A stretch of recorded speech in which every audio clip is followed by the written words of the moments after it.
Your physical strength is tested when you go to the gym. Your emotional strength is tested when you lose someone, or someone breaks up with you, or someone does something to frustrate or anger you.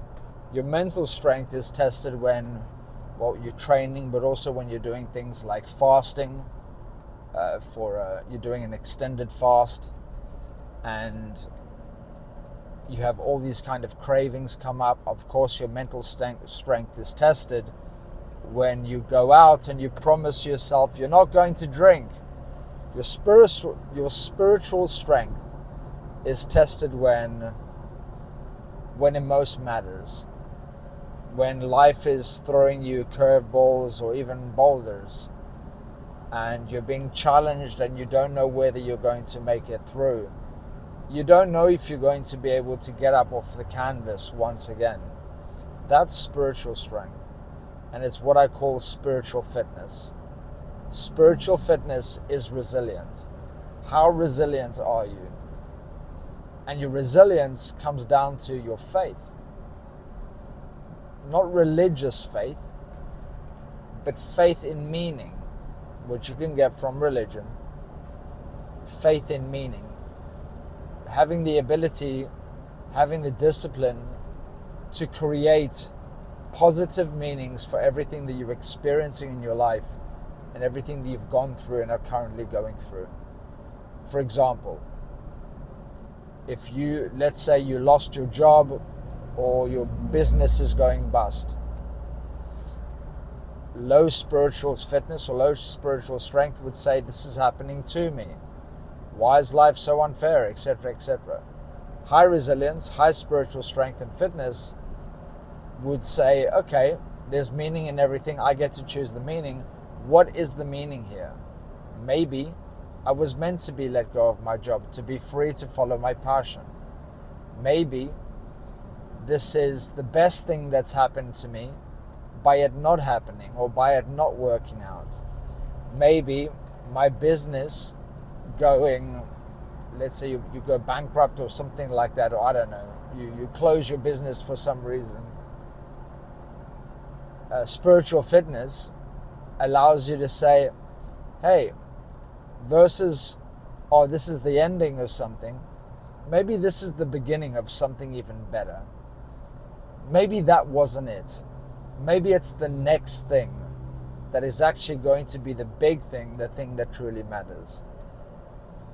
And then when it comes to one of the biggest problems in the world, in my opinion, which is suicide, at the time of filming this video, we are 1 week into just over 1 week into 2026, and already about 3,000 people have taken their own life. Yes, that's crazy, in a week.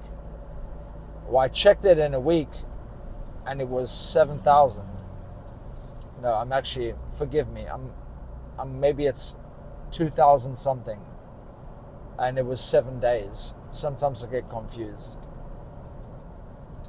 But it was a few thousand people had already taken their life. And I wish, like my father, who decided to unalive himself because his life got too tough when I was 13 years old.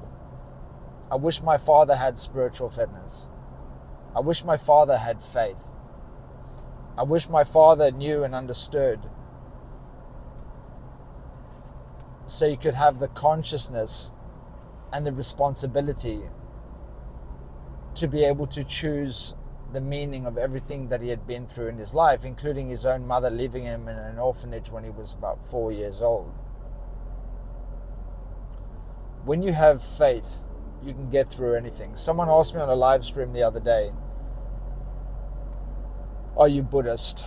Another person asked me that on a separate day, are you Christian? And I said, no, I don't follow a specific religion. But one thing religions have in common is love.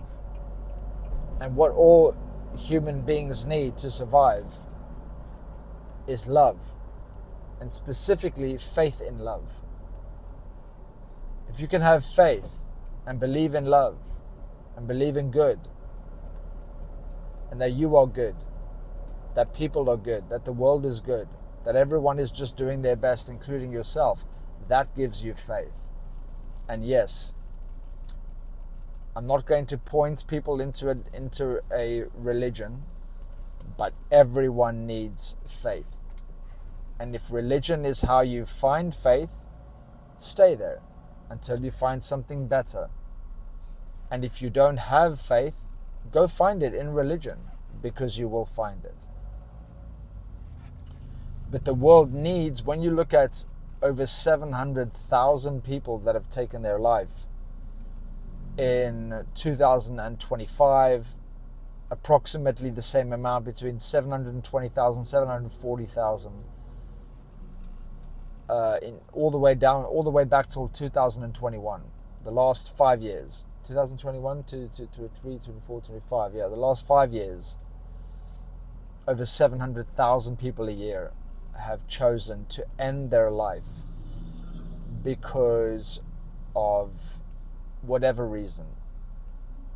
But it is because they lack spiritual fitness.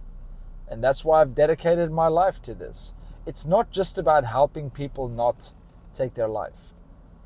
It's if you want to win at the top of the game in sports, whether you're a professional or you're just looking to achieve your own goals in sport. Look, I did a stadium championship Muay Thai boxing fight at the age of 42.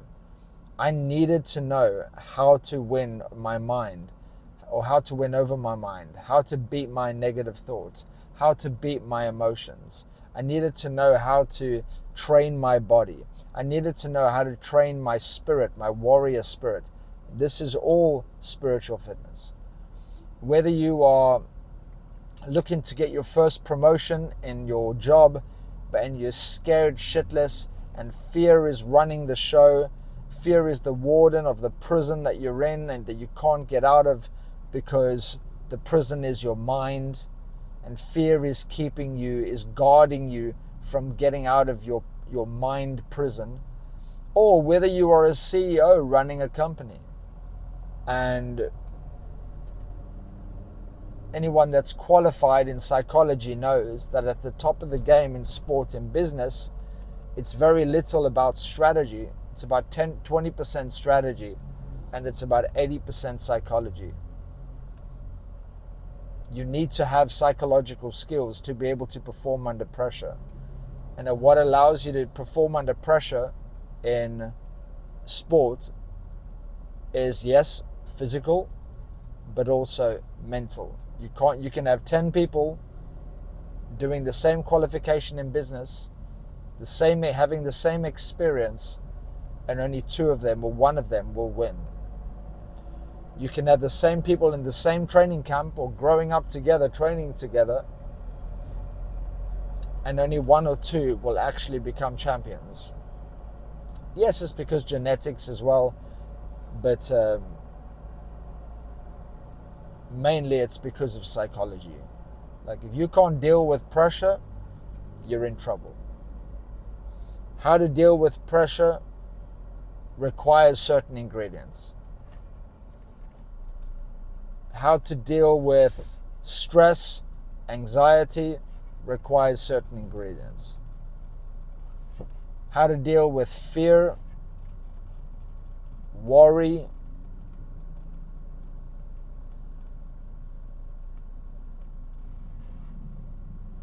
is you need certain ingredients. And here are the main 4 pillars that I help people develop their spiritual fitness through. Values, knowing what you stand for, and remembering who the fuck you are. When you know what you stand for, you keep fighting for those things. But when you don't know what you stand for, you don't know what to fight for. And also, when you don't know what to stand for, you don't know what you don't stand for. So you do shit that actually doesn't give you energy. You try to excel at things that you're not meant to excel at. So you're trying to be spiritually fit and fight and fight and fight for something that, because you haven't gone inward and investigated and studied yourself, you're fighting so hard, stressed out with vices and bad habits for a thing that you don't even want. You've not even taken the time to question, in the one life that I have, is this actually what I want? So values is number one. And you've got to elicit your values, find them, and then start aligning through better decision making, because that's what values do. They allow you to make better decisions in your life, business, and relationship. You've got to start through those decisions moment by moment and having accountability and honest conversations about whether you're making the best decisions or not.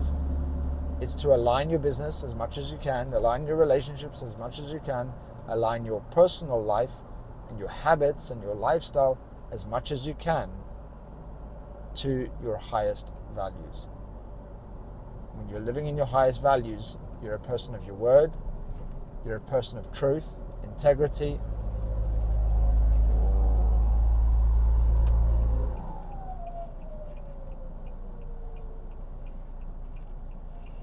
and you become, when you are living in alignment, you become more unbreakable and more unshakable.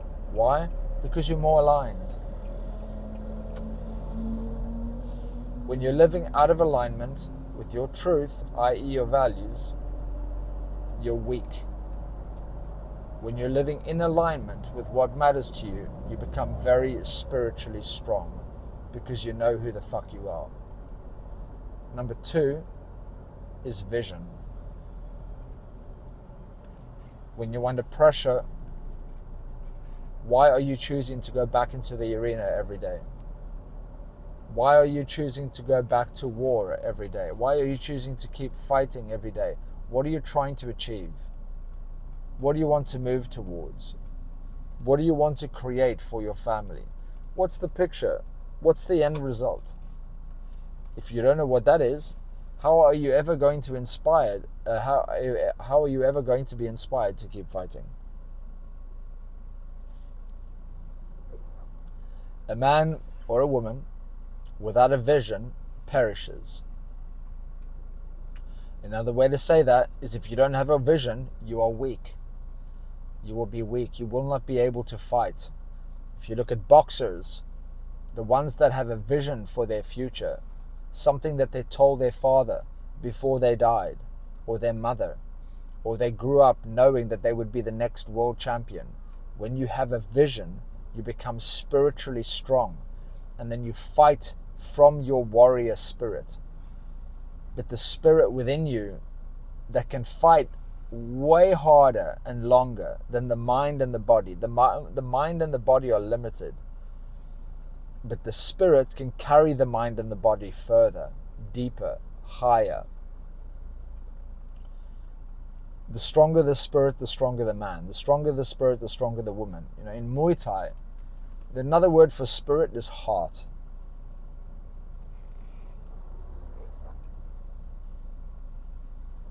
And in Muay Thai, my sport, there's a saying, if you don't have heart, you can't do Muay Thai. Because like I said, the mind and body are limited. When the mind is suffering, when the body is tired, the mind's in a negative place, what's going to get you to keep fighting is warrior spirit. So what's your vision?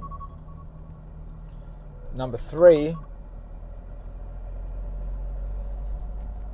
is mission. What's your mission?